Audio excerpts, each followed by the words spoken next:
ሄዋን የቤዛ ጓደኛ ኤፍራታን ልትረዳት ነው። ምክንያቱም እዛ ጋር ጽዮንና ቤዛ ሲያወሩ ስለሰማች ማለት ነው። ልታገባ ነው የሚባል ሰምታለች።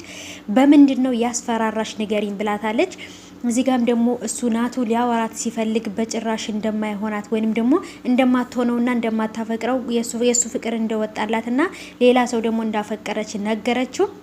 በፍጹም የሆነ ነገር አለ እንጂ ኤፍራታ ይሄን ነገር ታደርጋለች ብሎ እሱም አላሰበም ማለት ነው። የእውነት ነው የምላችሁ በጣም ነበር ልቡ የተሰበረው ናታን ማለት ነው። እሷም ደግሞ ከምላችሁ በላይ በጣም አዝናለች። እንዳትጠገን ሆና ነው የተሰበረችው ማለት ነው። ግን ደግሞ ምንም ማድረግ አትችልም። ለናታን ስትል ይሄን ነገር ማድረግ ነበረባት ማለት ነው።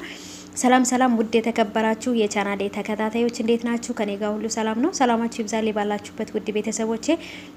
ዛሬ እጅግ በጣም የሚያሳዝን ነገር አይተናል በሐረግ ድራማ ማለት ነው። በጣም አሳዛኝ ነገር ነው። ጽዮን ቤዛን ልትጠይቃት ሂዳ ነበረ።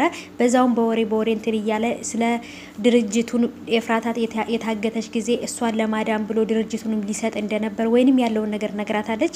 እሷ የምታስታውሰው ነገር ብቻ ነው የምታወራው። ብዙ ነገሮችን ግን ትረሳለች ማለት ነውና ካወራች በኋላ መልሳ ትረሳለች። ከኤፍራታም ጋር በጣም ተጣልታ ነበረ።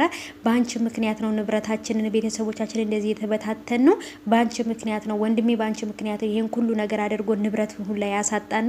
ቤተሰቦችን በዚህ የተነሳ ነው አይደለ ከዚህ ከሀገር የወጡት። ይሄንን ሁሉ መቋቋም አቅቷቸው ነው ከሀገር የወጡት ብላ በጣም እየወቀሰቻት ነበረ።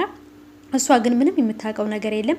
ይህም ነገር ሁሉ የሆነው በያፌት ነገር ነው ማለት ነው። ያፌት ነው ይህን ሁሉ ነገር ያደረገው ማለት ነው። እጅግ በጣም ነው የሚያሳዝነው ከምላችሁ በላይ። ናታን አሁን ላይ ያለበት ነገር በጣም ከባድ ነው። ኤፉዬም እንደዛው የማትቋቋመው ነገር ውስጥ ገብታለች። በተለይ ደግሞ የቤዛ ጓደኛ ሀይዋ ማለት ነው። እሷም እንግዲህ በመሀል ገብታ በሩን ቆልፋ የኤፍራታ ክፍል ውስጥ ገብታ ነበረ። ይህንን የሚያደረገችው ደግሞ እሷን እንደምትረዳት ነግራታለች። መጨረሻ ላይ የሰማነው ነገር በጣም ደስ ይላል። እሱም ደግሞ ምንድን ነው ፖሊስ እንደሆነችና እሱን እንደውም ከሷ በላይ ልትበቀለው ወይም ልትይዘው እንደምትፈልግ እንትን ስትላት በጣም ነበር የደነገጠችው። እንደውም በተቃራኒው አንቺ የሱ ተላላኪ ነሽ ስትላት አይደለሁም ብላለች ማለት ነው። እዚህ ጋር ቤዛ ማለት ነው በጣም ደስ ብሏታል። ምክንያቱም ኤፍራታና እሱ ሊጋቡ ስለሆነ ማለት ነው። ያፌት ኤፍራታ ሊያገባ ስለሆነ በጣም ደስ ብሏታል ቤዛ። ምክንያቱም ይሄን ነገር ማድረግ ትፈልጋለች። ያለምንም ተቀናቃይ ደግሞ የናታንን እንደፈለገች ልትጫወትበት ትፈልጋለች ማለት ነው። ናቱም ደግሞ በጣም ግራ ተጋብቷል። በጭራሽ አይኔን እያየሽ እንደማታፈቅረኝ እንደማትወጂኝና ፍቅሬሽ እንዳለቀ ንገሪኝ ብሏታል። እሷም ደግሞ በቃ በንዴት ነገሮችን ለማስወጣት ትፈልጋለች። ግን ደግሞ ማትችለው ነገር ውስጥ ገብታለች።